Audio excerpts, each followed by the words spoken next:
Hola, buenas tardes compañeros. El día de hoy vamos a hablar sobre la confiabilidad y validez en los métodos cuantitativos y cualitativos. Mi nombre es Emanuel Nemorio Campa López y actualmente estoy estudiando el doctorado en Salud Pública en la Universidad Cuauhtémoc, Campus Aguascalientes.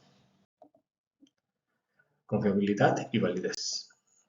Bueno, vamos a entender que es un proceso donde se puede realizar una investigación y tenemos que utilizar una herramienta que nos permita hacer una recolección de esa información.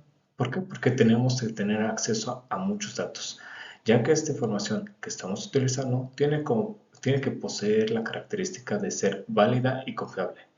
¿Cómo podemos identificar que nuestro instrumento tiene esta característica? Bueno, será de una manera simple, en donde podemos tener resultados constantes que no tengan una variación importante. Podemos decir que nuestra empresa comienza a tener validez y la confianza en nuestra investigación. Posteriormente tendremos que compararla con otras pruebas estadísticas. Los requisitos para que un instrumento tenga confiabilidad. El grado del instrumento se tiene que tener resultados constantes. ¿Qué quiere decir esto? Que deben de ser sin gran variación entre una prueba y otra. Esto nos dará un grado de confiabilidad. La validez es el grado en el que el instrumento puede medir una variable entre otra.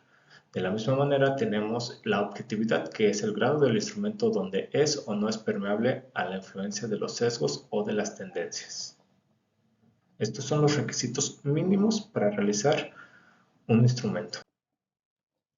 Hay que ser muy importantes y hacer mucho hincapié en el tema de la validez. La validez de contenido, por ejemplo, mide el dominio específico del contenido que se desea medir. Eso es lo que nos va a dar la validez del contenido. Por otra parte, tenemos la validez del criterio, que mide los resultados del criterio con algún criterio externo que se pretenda medir. Aquí vamos a encontrar dos tipos de validez, la concurrente y la predictiva. Por otro lado, también vamos a encontrar la validez de constructo. ¿Esta qué hace? Explica la mediación en el concepto teórico, pero aquí también vamos a encontrar tres variantes, que es aquí la podemos desarrollar mediante una revisión literaria, una asociación de estadísticas de concepto o una evidencia empírica. Por otro lado, la relación de la confianza y la validez, bueno, es que es un instrumento a la mano que debe tener pruebas que se replican con resultados constantes. Como lo podemos ver en la gráfica, en el tirador, bueno, no es una gráfica, es una imagen, en el tirador número 1, todos los disparos están lejos del centro. ¿Qué quiere decir esto? Que esto no es una prueba ni confiable ni válida. Por parte del tirador 2 es que tampoco podemos tener una confiabilidad y no hay, bueno, hay confiabilidad porque hay constancia, pero no hay validez. ¿Por qué? Porque todos los tiros están muy lejos del centro.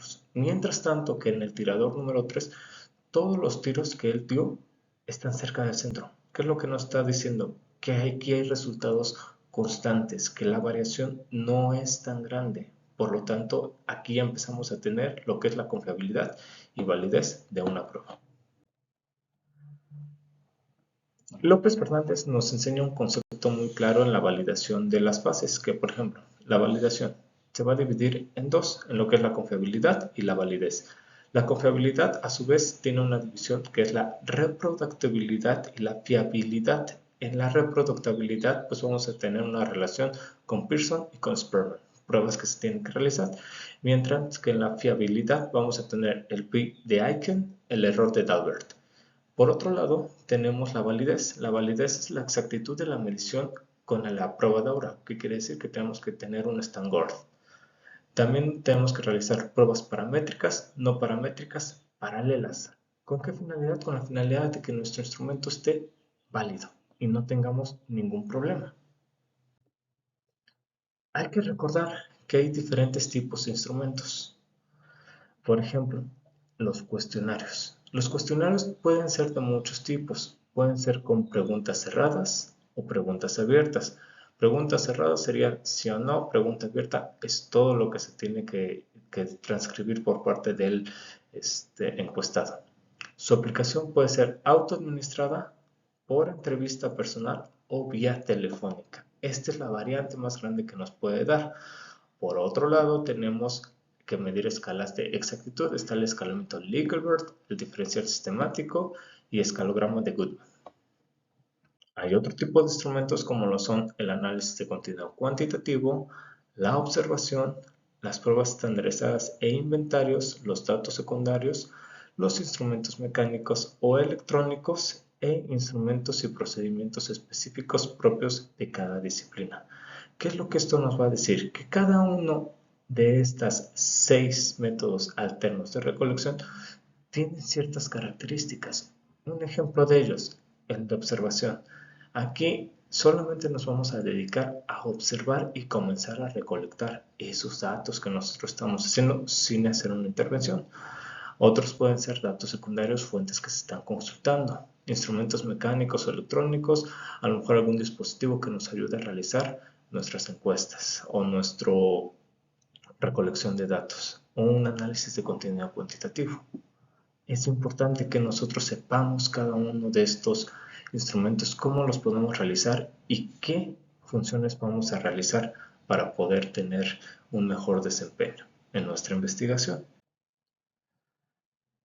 Hay procesos que se tienen que efectuar en análisis estadístico. Por ejemplo, la elección de software. Cuando nosotros tenemos que realizar una elección de software, es importante saber qué software es el que vamos a utilizar, cuál es el que más se va a adaptar a nuestro sistema de investigación y con qué podemos nosotros tener un punto de partida para poder realizar un mejor análisis estadístico.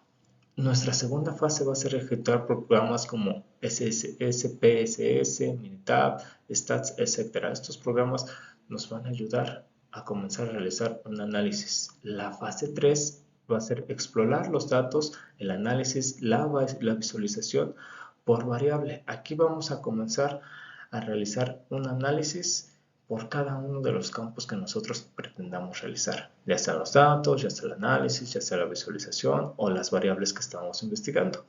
Posteriormente se va a evaluar la confiabilidad y la validez de nuestro instrumento. Ya lo vimos hace rato, la confiabilidad y la validez es lo que nos va a dar la seguridad y la certeza de que nuestros resultados o nuestra prueba sea válida. Si nos da resultados constantes y no hay variaciones, ¿qué quiere decir esto? Que nuestra prueba tiene una confiabilidad y una validez aceptable. La fase 5 va a ser el análisis estadístico de nuestra hipótesis. La hipótesis que se comenzó a crear desde el inicio de nuestra investigación es la que ahorita tiene un peso importante. Posteriormente vamos a pasar a la fase 6, que es la realización de un análisis adicionales. A lo mejor ya tenemos todos los datos analizados, ya se analizaron las variables, ya se analizó nuestra herramienta, nuestra hipótesis, pero seguramente tenemos que seguir analizando algunos datos que se escaparon por ahí, que nos van a dar ese enfoque y esa dirección que se están dando. Y por último, y no más que lo más importante, por así decirlo, es la presentación de los resultados. Sabemos que todas las investigaciones tienen que tener una presentación de esos resultados que nos van a dar la pauta si nuestra investigación o nuestro instrumento realmente recolectó la información que nosotros necesitábamos y supimos resolver de manera adecuada los problemas que se presentaban. Es por eso que esta parte es fundamental, realizar una correcta presentación de esos resultados. A manera de conclusión, pues bueno, el diseño de la investigación es un proceso muy detallado donde tenemos que comenzar a identificar paso por paso cada uno de estos, de tal manera que nosotros tendremos que identificar si nuestra herramienta para recolectar los datos es o no adecuada y si cumple o no con los conceptos de validación y confiabilidad antes expuestos, ya que realizar la recolección de la información mediante instrumentos que tienen diferentes propósitos permitirá al investigador tener un abanico de opciones para sus decisiones durante este proceso, que posteriormente se tendrá que realizar un análisis profundo y comenzar a dar a conocer los resultados de nuestra investigación y verificar si se alcanzó o no el objetivo deseado. Les comparto un poco de la bibliografía que se consultó para realizar esta investigación y pues eso sería todo. Que tengan una excelente tarde.